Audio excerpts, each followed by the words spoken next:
বাংলাদেশে মানবতাবিরোধী অপরাধ করেছে, বাংলাদেশের উপরে বারংবার গণহত্যা চাপিয়ে দিয়েছে, সে আওয়ামী লীগ কোনোভাবে বাংলাদেশের রাজনীতি করবার অধিকার রাখে না।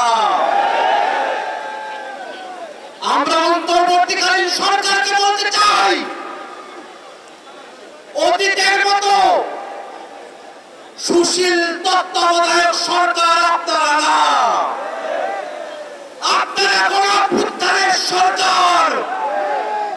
গণঅভ্যুত্থানের ম্যান্ডেট দিয়ে যারা উপদেষ্টা হয়েছেন তাদের কাছে প্রশ্ন যে আওয়ামী লীগ বাংলাদেশে গণহত্যা করেছে, সে আওয়ামী লীগের বিরুদ্ধে আইনগত ব্যবস্থা নিতে বাধা কোথায়? আজকে সাধারণ জনগণের উপরে চাপিয়ে দেওয়া হয়। আমরা স্পষ্ট করে বলতে চাই, ওই 5ই আগস্ট বাংলাদেশের জনগণ সিদ্ধান্ত নিয়েছে আওয়ামী লীগ নামে, নৌকা মার্কার নামে, মুজিববাদী আদর্শের নামে বাংলাদেশে কোন রাজনীতি চলতে পারে না। বন্ধুগণ আমার, এখনো পর্যন্ত আওয়ামী লীগের নিবন্ধন আছে।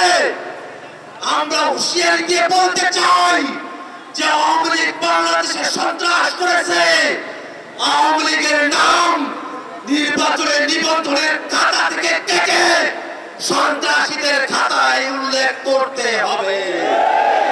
বন্ধুগণ আমার, বাংলাদেশে যতদিন পর্যন্ত জুলাই প্রজন্ম বেঁচে আছে ততদিন পর্যন্ত বাংলাদেশে আওয়ামী লীগকে আমরা 1 সেকেন্ডের জন্য প্রাসঙ্গিক হতে দেব না।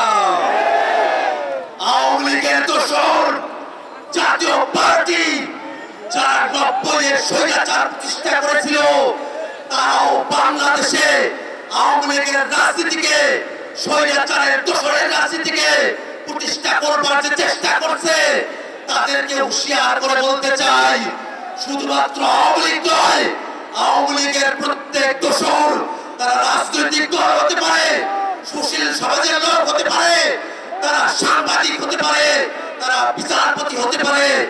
যারাই আওয়ামী লীগকে বাংলাদেশের ন্যূনতম স্পেস দেওয়ার চেষ্টা করবে, তাদের প্রত্যেকের বিরুদ্ধে বাংলাদেশের ছাত্র জনতা দুর্গ গড়ে তুলবে। বন্ধুগণ আমার, জাতীয় নাগরিক পার্টি শুরুর সময় থেকে আওয়ামী লীগের বিরুদ্ধে তাদের দীপ্ত কণ্ঠস্বর জুড়ে গেছে।